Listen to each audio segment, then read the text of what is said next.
3년 전 2019년에 나는 폐업을 했습니다.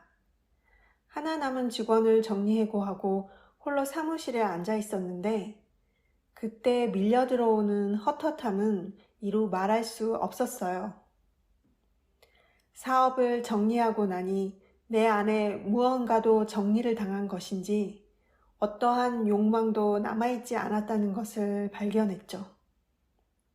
한가로워졌기에 백화점을 천천히 걸어다니며 구경을 하는 내내 어떤 관심도 생기지 않는 나를 아주 낯설게 느끼면서 말이죠. 이제는 제법 시간이 지났기에 다들 그동안 생업을 무엇으로 꾸렸는지 조심스러워 했지만 그래도 궁금함은 숨길 수 없었나 봐요. 글쎄요. 또렷이 답은 못하겠어요, 솔직히. 하지만 사업하면서 어떤 일이 있어도 직원 급여만큼은 단 한 달도 밀리지 않았고 폐업할 때는 노동청에서 제시하는 기준에 맞추어 직원들에게 지급해야 할 것들을 모두 깔끔히 마친 나였습니다. 그러다 보니 직원들 급여만 안 줘도 살만했어요. 당장의 벌이를 하지 않아도 말이죠. 폐업하는 사람들은 대부분 빚이 있기 마련인데 말이죠. 다시 말하지만 정말 나름 살만했어요. 창업과 폐업을 해본 이들이라면 이 부분에서 아주 격하게 공감을 할 것입니다. 사업하기 전과 후가 바뀐 것이 있다면 아마도 돈을 대하는 태도가 아닐까요? 내 생각에 돈은 움직여야 하는 존재입니다. 요즘같이 어지러운 일들이 많은 세상에서는 이러한 태도도 이롭지는 않지만 아무튼 그래요.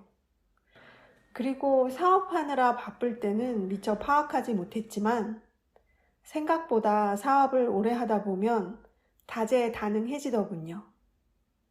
스스로도 모르게 익히게 된 것들이 있었어요. 작년에 멘토링 하면서 멘티에게 했던 말이 떠오릅니다. 사업하다 망하면 다 잃더라도 대표님의 능력은 남죠. 그러니 두려워하지 말라는 위로의 말이자 결과적으로 어쩌면 스스로에게 건네는 말이기도 했습니다.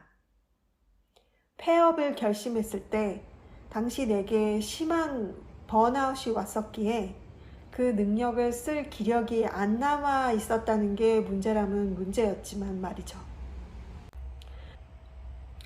움직이자고 마음만 먹고 몸이 따라와 준다면 나 하나 스스로 먹여 살리는 문제는 그리 어려운 일이 아니었습니다. 직원들 다달이 월급 주던 나를 생각해보면 심리적으로 마음은 편하거든요. 그렇게 이것저것으로 돈을 만들어낼 수는 있었습니다. 하지만 나는 생업보다는 폐업 후 3년 동안 다양한 시도를 해보는데 좀 더 집중을 했었어요.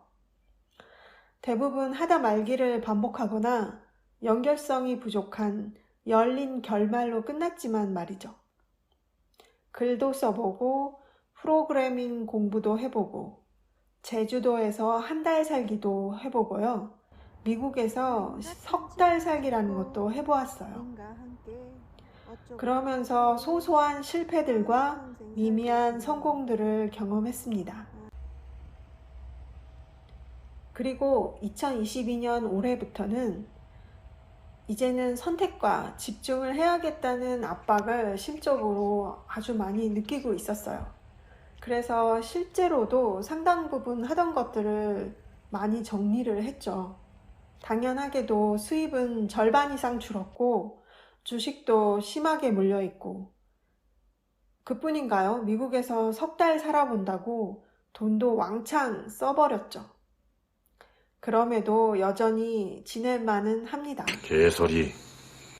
중요한 건 이제는 나도 기지개를 켜야 할 때가 되었다는 것이죠. 이 하찮은 여유 부림도 어느덧 끝이 보이기 때문입니다. 스스로도 3년 내내 느리게 움직이는 제 자신이 답답하기는 했지만 나는 나를 기다렸다 라고 말하고 싶습니다.